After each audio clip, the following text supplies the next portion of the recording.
السلام علیکم یا حبیب اللہ، الصلاۃ والسلام علیکہ یا سیدی یا رسول اللہ، رب زدنی علما رب زدنی علما رب زدنی علما، آمین۔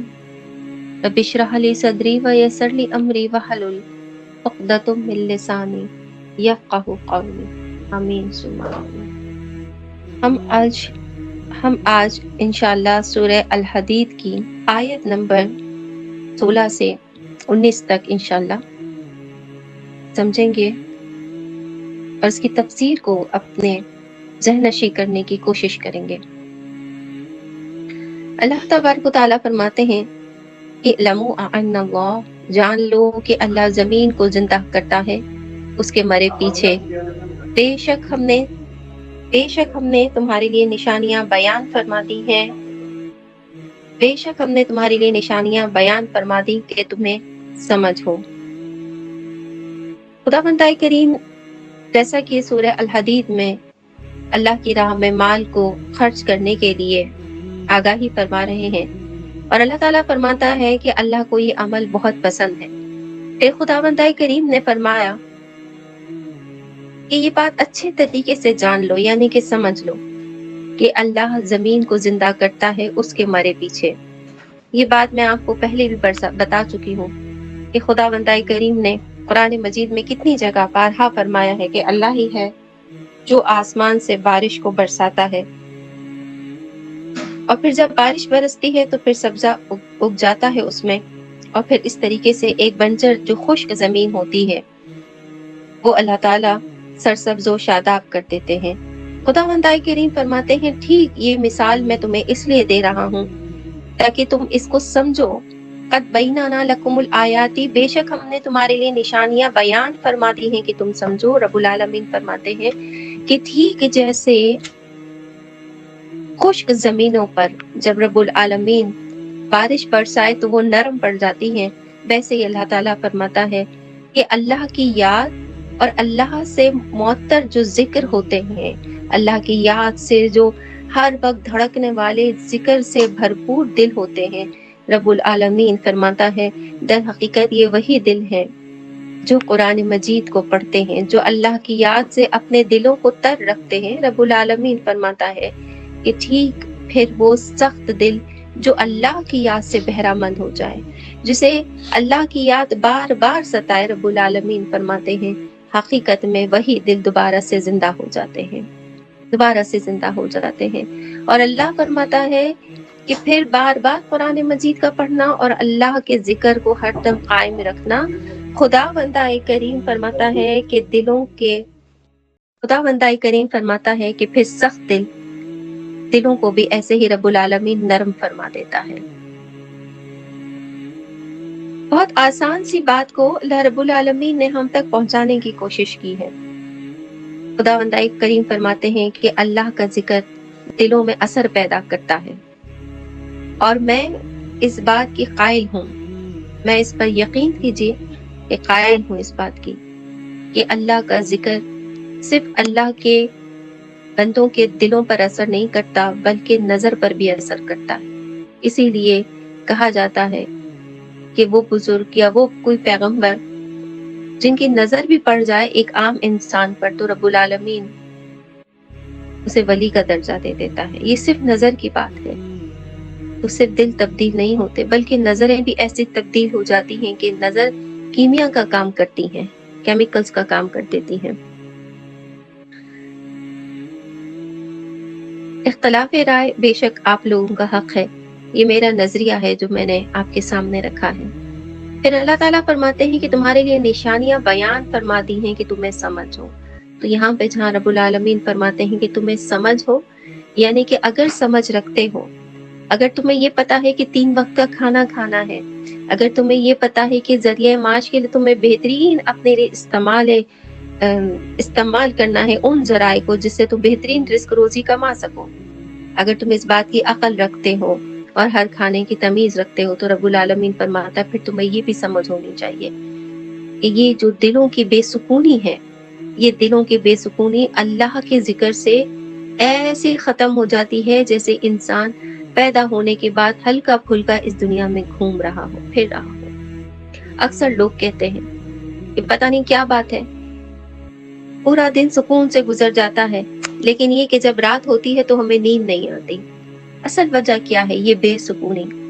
قرآن سے، اللہ کے ذکر سے دور ہونا انسان کو بے سکون رکھتا ہے۔ پنج وقتہ نماز کی پابندی نہ کرنا انسان کے دلوں کو بے سکون رکھتا ہے۔ اللہ کی مخلوق کو ہر وقت ستانا انسان کو بے سکون رکھتا ہے۔ کسی کو معاف نہ کرنا جو کہ اللہ کو بہت پسند ہے انسان کو بے سکون رکھتا ہے۔ یہ پانچ چیزیں جو کہ انسان 24 گھنٹوں کے اندر بہت سکون کے ساتھ کر سکتا ہے اور ایک پرسکون نیند لینے کے بعد پرسکون ہو کر دوبارہ فجر کی نماز کے لیے کھڑا ہو سکتا ہے، اور پھر فجر کی نماز ادا کرنے کے بعد اپنے پورے دن کو پرسکون گزار سکتا ہے۔ لیکن پھر اللہ وہی فرماتا ہے لعلکم تعقلون، اگر تمہیں سمجھ ہو تو پھر سب کچھ ٹھیک ہے۔ پھر اللہ فرماتا ہے بے شک صدقہ دینے والے مرد اور صدقہ دینے والی عورتیں اور وہ جنہوں نے اللہ کو اچھا قرض دیا ان کے دونے ہیں اور ان کے لیے عزت کا ثواب ہے۔ رب العالمین فرماتے ہیں کہ نیک نیتی کے ساتھ جو صدقہ دیتے ہیں مرد، نیک نیتی کے ساتھ جو عورتیں صدقہ دیتی ہیں، اور احادیث محمد صلی اللہ علیہ وآلہ وسلم کی کیا خوبصورت ہے۔ فرماتے ہیں آقا دو جہاں صلی اللہ علیہ وآلہ وسلم کہ جب تم صدقہ دو تو ایسا دو کہ تمہارے ہاتھ سے، جب تم صدقہ دو سیدھے ہاتھ سے دو تو یہ جو آپ کا بایاں ہاتھ ہے یعنی کہ الٹے ہاتھ کو بھی خبر نہ ہو۔ صدقہ دینا ایسا عمل ہے کہ اسے دنیا میں چرچا نہیں کرنا چاہیے۔ خاموشی کے ساتھ صدقہ دیجیے، جو صدقہ دے سکتے ہیں آپ وہ صدقہ دیجیے۔ آئیے یہاں پر ایک بزرگ کا ایک بہت پیارا سا واقعہ آپ کے ساتھ شیئر کرتی ہوئی آگے بڑھتی ہوں تاکہ آپ کو سمجھ میں آ جائے، کیونکہ لوگوں کے نزدیک صدقے کا صرف ایک ہی مقصد ہے اور وہ چند مقاصد جو ان کے اپنے ذہن میں ہے وہ بہت عجیب ہیں۔ لوگ سمجھتے ہیں کہ بھئی یا تو کالے بکرے کا صدقہ دو یا پھر یہ کہ پیسوں کا صدقہ دو۔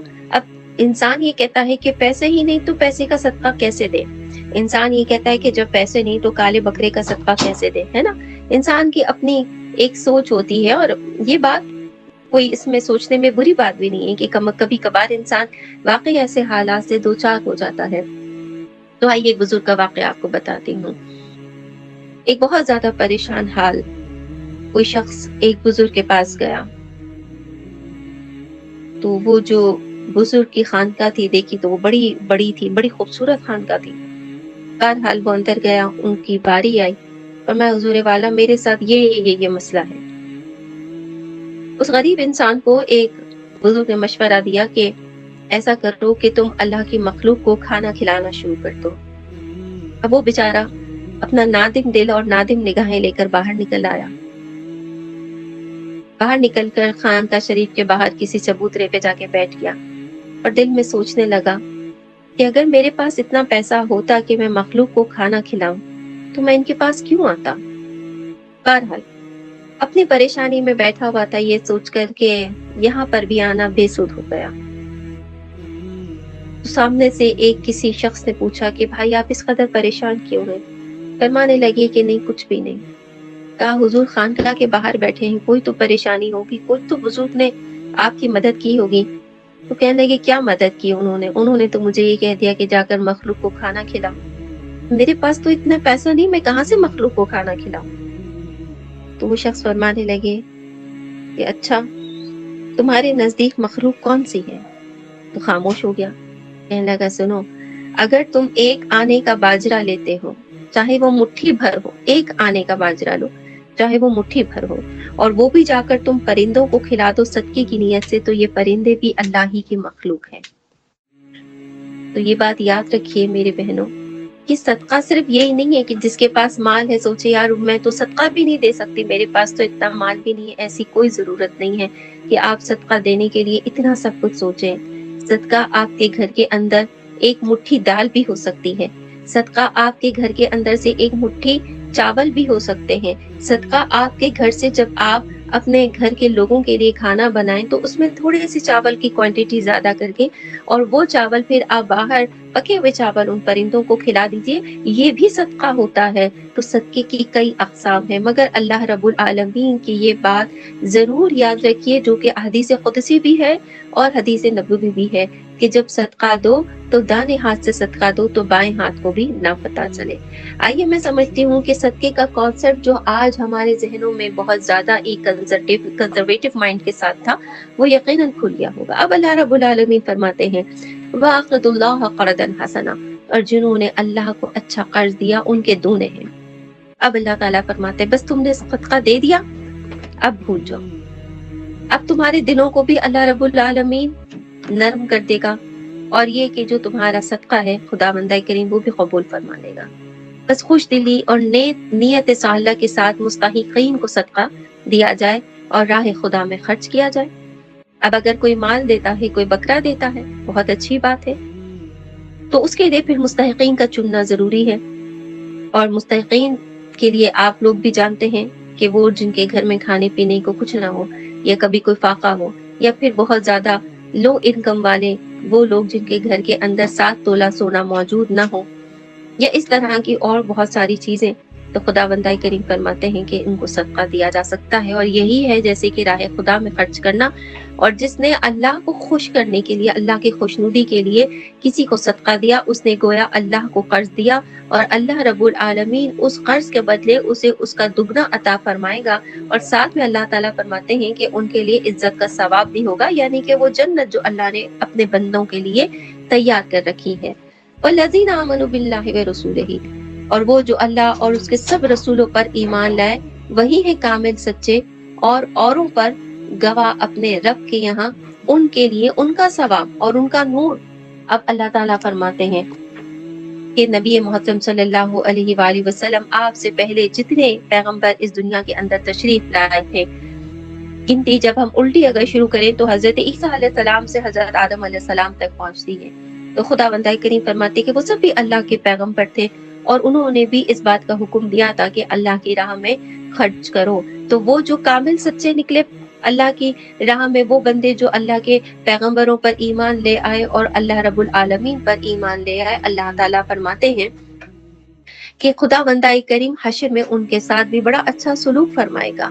اور رب العالمین فرماتے ہیں کہ جنہوں نے اپنے آپ کو اس طرح سے رکھا کہ آخرت پر نہ ایمان رکھا، نہ پیغمبروں پر ایمان لے کر آئے، اللہ تعالیٰ فرماتے ہیں یہ وہ ہیں جو دوزخی ہیں۔ بہرحال ہم اس کا ذکر ابھی آگے پڑھیں گے، اس وقت ہم اس پر بات کرتے ہیں کہ رب العالمین نے فرمایا کہ گواہ اپنے رب کے یہاں سے ہیں، ان کے لیے ان کا ثواب۔ اب یہ گواہ کون ہے اپنے رب کے پاس سے؟ ان امتیوں پر جن کے پیغمبر حضرت عیسیٰ علیہ السلام سے ہم اگر الٹی گنتی شروع کریں اور آدم علیہ السلام تک جائے تو رب العالمین فرماتے ہیں کہ ان پر بھی گواہ رکھے تھے اللہ تعالیٰ نے، اور یہی کرامن کاتبین تھے جو ان کے اعمالوں کو لکھا کرتے تھے۔ رب العالمین فرماتے ہیں کہ ان کے ساتھ بھی حشر میں بڑا اچھا معاملہ ہوگا، اور خداوند کریم فرماتے ہیں کہ ان کا نور بھی ایسا ہی ہوگا جیسے کہ اللہ کے پسندیدہ بندوں کے لیے اللہ رب العالمین نے اپنا نور رکھا ہے۔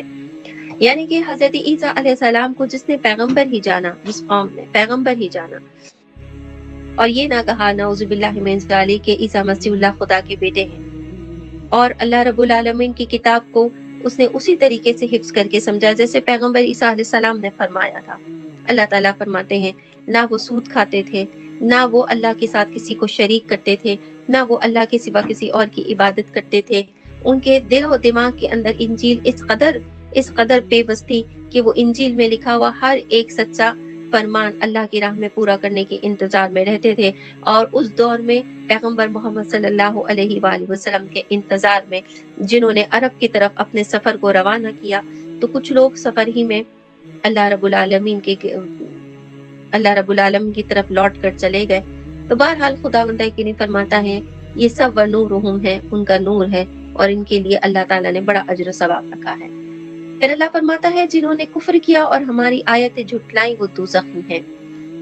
اب خداوند کریم فرماتے ہیں کہ جو دنیا میں مشغول ہو گئے اور جیسے ان کو اطاعت اللہ تعالیٰ کے کرنے کی اور جیسے عبادتیں کرنے کا حکم دیا گیا تھا، ان میں سے وہ کسی چیز پر بھی اپنی اطاعت پر واجب نہ رہے، اور نہ ہی انہوں نے آخرت کے لیے کوئی ایسے کام کیے کہ جس کی وجہ سے رب العالمین ان کو پسند کرتا.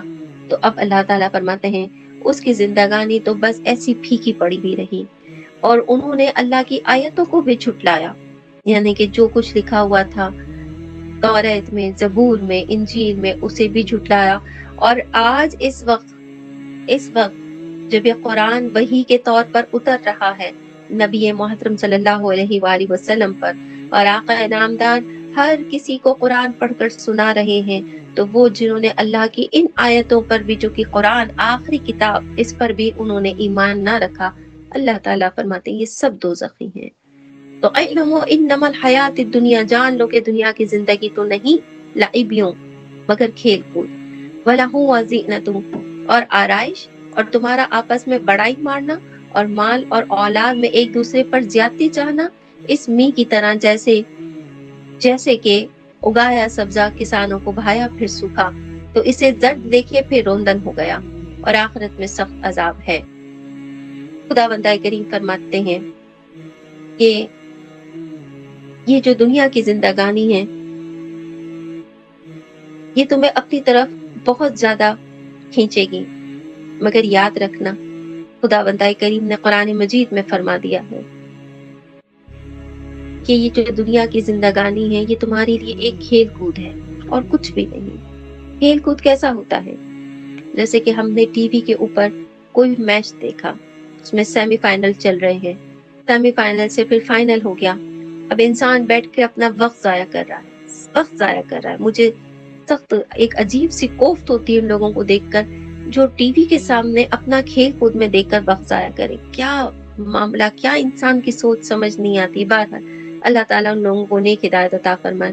خیر، خداوند کریم فرماتے ہیں کہ یہ کھیل کود، یہ زندگی کے کھیل کود ہے. جیسے کہ ایک میچ سیمی فائنل سے فائنل میں آیا، فائنل آنے کے بعد جس نے اچھا کھیل کھیلا اس کو ٹرافی ملی اور ہم سمجھتے واہ بھائی واہ ہم سب کی جیت ہو گئی.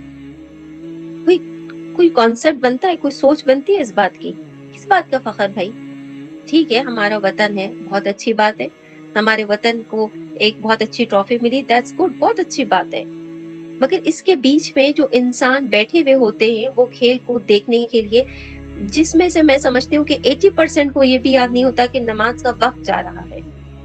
کتنی غلط بات ہے یہ.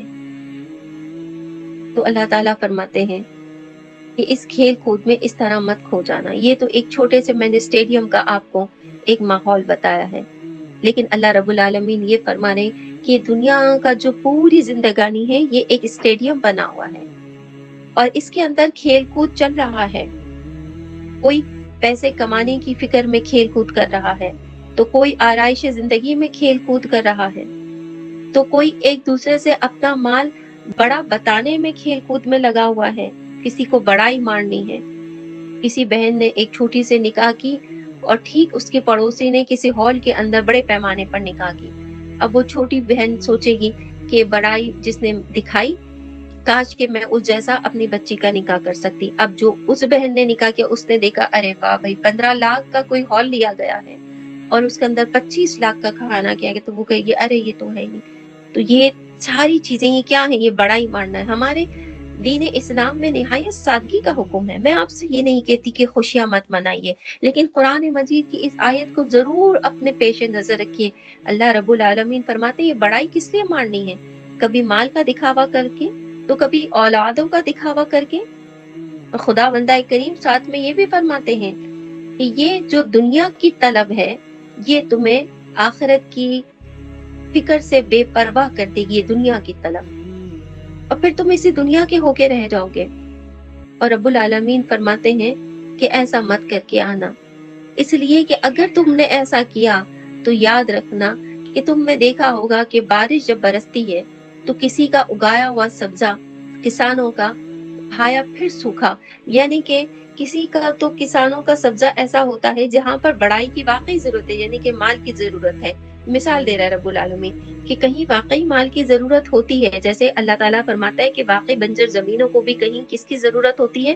پانی کی ضرورت ہوتی ہے، اس لیے تاکہ زمین زرخیز ہو سکے.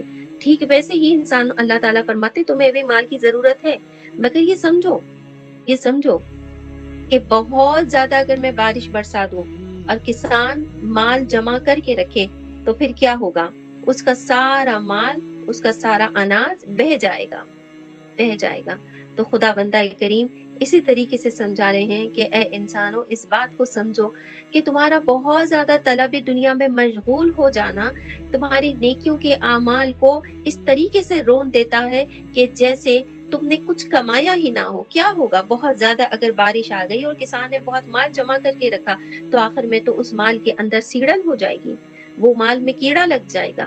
تو رب العالمین فرماتے ٹھیک یہی مثال ہے تمہارے لیے دنیا کی۔ تو میرا رب یہ نہیں کہتا کہ تم ایسے فکر و فاقہ میں پڑے ہوئے رہو یا رزق روزی کی تلاش میں نہ نکلو، بلکہ رب العالمین فرماتا ہے کہ جتنی تمہیں دنیا میں اپنی باغ دوڑ کرنی ہے، جتنا تم پر فرائض ہیں، جتنے تم پر ذمہ داریاں ہیں، بس اتنا کر کے آؤ۔ کیا ضرورت ہے کہ اتنا سب کچھ کماؤ؟ اتنا سب کچھ کماؤ سے مراد یہ کہ اس طرح سے کماؤ کہ پھر گناہوں کی طرف چلے جاؤ، پھر تمہیں اچھے اور برے کی تمیز ختم ہو جائے۔ اور ایسا ہو جاتا ہے۔ کوئی انسان یہ کہے کہ نہیں جی یہ تو بس کہنے کی باتیں ہیں، ایسا کچھ بھی نہیں ہوتا۔ مال بہت زیادہ ضروری ہے، اچھا کمانا بہت زیادہ ضروری ہے، میں ہرگز اس بات سے انکار نہیں کرتی۔ مال بھی کمائیے اور بہت اچھا کمائیے اور بہت سارا کمائیے۔ میں صرف یہ یاد دہانی کروانا چاہتی ہوں کہ ایک رب العالمین کی عبادت کو اس مال کمانے کی فکر میں مت بھول جائیے، اپنی ماں کی خدمات کو مت بھول جائیے۔ ایک بیٹا، ایک شوہر جب گھر سے نکلتا ہے تو ماں کی ہر فکر سے بے پرواہ ہو جاتا ہے۔ ماں انتظار کرتی رہتی ہے، گھر میں بیوی انتظار کرتی رہتی ہے اور وہ مال کی فکر میں چلا جاتا ہے۔ ایک دن یہ ہوتا ہے کہ ماں ہی چلی جاتی ہے، جنت تو ہاتھ سے چلی گئی، اب مال کا کیا کرو گے؟ کیا مال سے اپنی ماں کو زندہ کر کے لا سکتے ہو؟ ہرگز نہیں۔ تو یہاں پر یہ نظریہ فکر ہے۔ اگر نماز کی چاہت دل میں نہیں رکھتے اور کسی بزنس ٹرپ پر انسان گیا ہوا ہے اور وہاں پر نماز ظہر کا، عصر کا وقت ہو گیا، کسی بزنس میٹنگ میں بیٹھا ہوا ہے، تو پھر ایسا کیا فائدہ جب خدا کی فکر ہی دل سے اٹھ جائے؟ اور ایسا ہو جاتا ہے۔ اگر کوئی انسان کہے کہ نہیں جی میں ایسا نہیں کرتا ہوں، یقین جانیے کہ ہو جاتا ہے۔ اور پھر کیا ہوتا ہے؟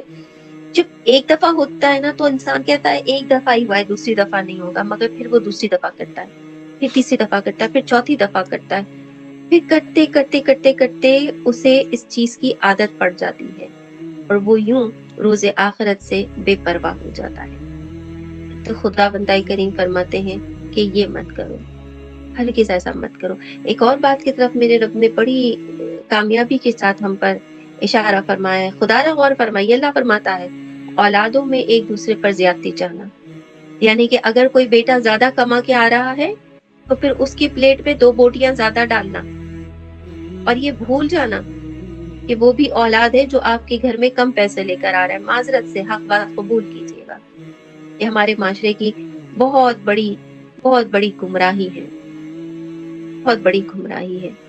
پتہ نہیں ہم ایسا کیوں کرتے ہیں، سمجھ نہیں آتی، ہم ایسا کیوں کرتے ہیں سمجھ نہیں آتی۔ یاد رکھیے گا میری بہنوں، اللہ تبارک و تعالیٰ نے سورہ الحدید میں اس بات کے لیے سختی سے منع فرمایا ہے کہ اگر اولاد کو مال پر ترجیح دے رہے ہو، کوئی بیٹی زیادہ پیسے والی ہے تو بیچاری کوئی غریب آتی ہے تو اس بچی کی کوئی قدر نہیں کرتے میکے والے، کہتے ہیں کہ کیا فرق پڑتا ہے۔ اور وہی اگر کوئی پیسے والے کی بیوی آ جائے تو اس کے لیے مرغ و نان و روغن بنائے جاتے ہیں۔ زیادتی، مجھے افسوس کے ساتھ کہنا پڑ رہا ہے، یہ ہمارے معاشرے میں ماں باپ کی زیادتی ہے۔ تو خدا را اس پر غور کیجئے اور اپنی اولاد میں تفرقہ مت کیجئے، اپنی اولاد پر کسی قسم کی کوئی زیادتی مال کی وجہ سے مت کیجئے۔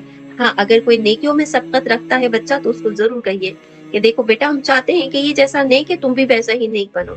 بھائی 5 وقت کی نماز پڑھتا ہے، بیٹا تم بھی پڑھو۔ بھائی روزہ رکھتا ہے، بیٹا تم بھی رکھو۔ بھائی حافظ قرآن ہے تو کم از کم تم روزانہ قرآن تو پڑھو۔ ہاں اس پر ضرور آپ ٹوکیے، یہ آپ کی نیکیاں ہیں، لیکن ایسا نہیں کہ اگر بھائی 2 لاکھ کما کر آ رہا ہے اور دوسرا 1 لاکھ کما رہا ہے تو اس کو یہ کہا جائے کہ تم تو نکمے ہو، کسی قابل ہی نہیں ہو۔ یہ غلط ہے، یہ زیادتی ہے۔ ایسے ہی کوئی بیٹی آپ کے گھر پر آتی ہے اور اگر اس کا شوہر زیادہ کماتا ہے، یہ اس کے شوہر کے نصیب کا معاملہ ہے، لیکن آپ کے دسترخوان پر بیٹی کو وہی عزت ملنی چاہیے جو ایک غریب بیٹی کو مل رہی ہے، وہی عزت ایک امیر کو بھی ملنی چاہیے، اور جو امیر کو مل رہی ہے وہی عزت ایک غریب بیٹی کو بھی ملنی چاہیے۔ وما علینا الا البلاغ۔ اللہ رب العالمین ہم سب کو اچھے طریقے سے قرآن مجید پڑھ کر سمجھنے کی توفیق عطا فرمائے۔